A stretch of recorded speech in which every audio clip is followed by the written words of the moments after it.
పొరపాట్లు, వైఫల్యాలు, హేళనలు, తిరస్కారాలు ఇవన్నీ అభివృద్ధిలో భాగాలు. వీటిని ఎదుర్కోకుండా ఎవ్వరూ ప్రగతిని సాధించలేరు.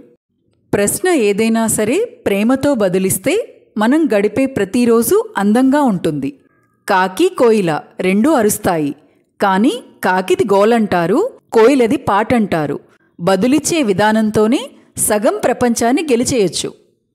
మనం చేసే పనిలో సంతోషం వెతకగలిగితే ప్రపంచంలోని సంతోషమంతా మన దగ్గరకు వెతుక్కుంటూ వస్తుంది.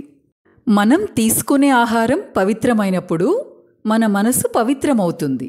మనసు పవిత్రమైనప్పుడు మన ఆలోచనలు పవిత్రంగా ఉంటాయి. ఏ రోజైతే నీకు కష్టపడడం చేతకాదో ఆ రోజు నుండే నీకు మోసం చేయడం అలవాటవుతుంది.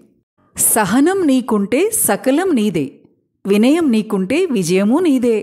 పనిచేసే ప్రతిసారి సత్ఫలితాలు రాకపోవచ్చు, కానీ పని చేయకపోతే ఏ ఫలితం రాదు.